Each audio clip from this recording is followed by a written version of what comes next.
mbokki internet yi nga xam ne yéenay seetaan NG TV ñu ngi leen di nuyu di leen wax ngeen dal ak jàmm abonné leen suñu chaîne activé cloche de notification bi ndax vidéo bu ñu dugal ngeen mën koo gaaw jot lu soxal mbirum Ousmane Sonko moom nag ginnaaw bi nga xam ni coow li dox digganteem ak Mame Mbaye Niang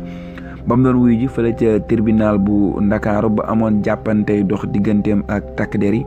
moom Ousmane Sonko ban tegoon ko loxo dugal ko seen oto ngir yóbbu ko foofu ca tribunal moom Ousmane Sonko nag ginnaaw boobu coow dafa jiboon que ni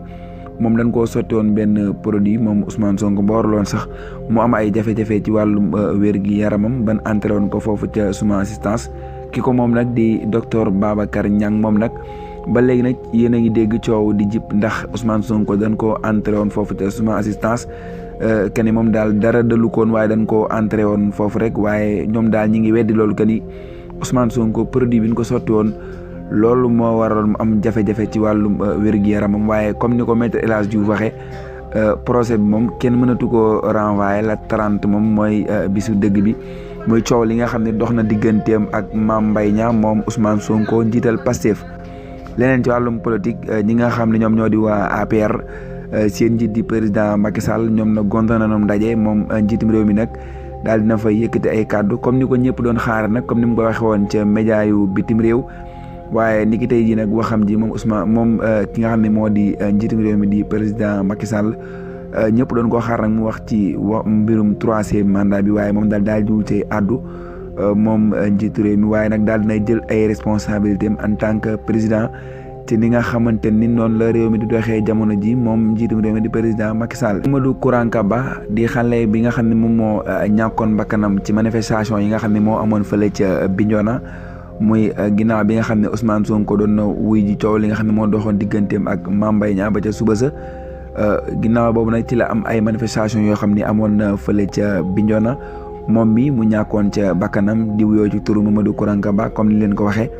moom nag ni ki tey ji daal nañ koy jébbal boroomam fële ca sëgi jullit yi nga xam ne moo nekk foofu ca Bignona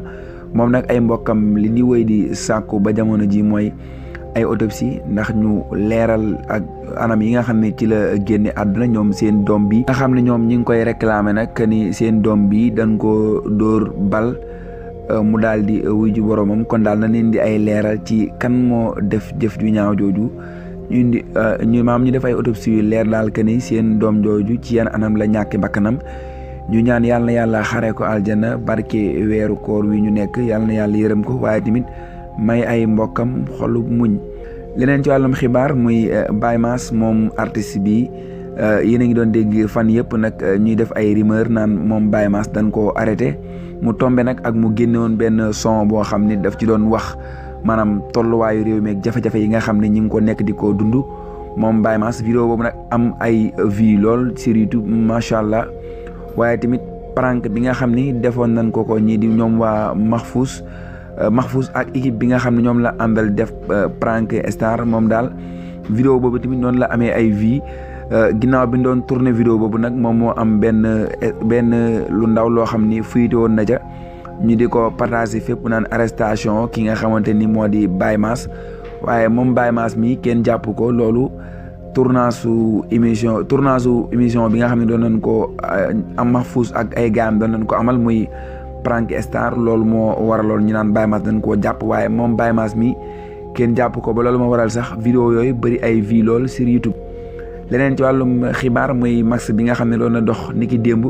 mu soxal éliminatoire CAN 2023 mu doon amee fële ca stade Maître Abdoulaye Wade Sénégal nag daal di tey dóoru Mozambique juróomi bal ci benn maanaam 5-1 Youssouf Sabaly moo njëkk a dugal Sadio Mané topp ca waaye tamit kii di Iliman Ndiaye naka noonu tamit Boulaye Dia ak Habibou Diallo muy match bu am solo boo xam ne daal Sénégal gagné na ko ci biir dëkkam ñii di waa Mozambique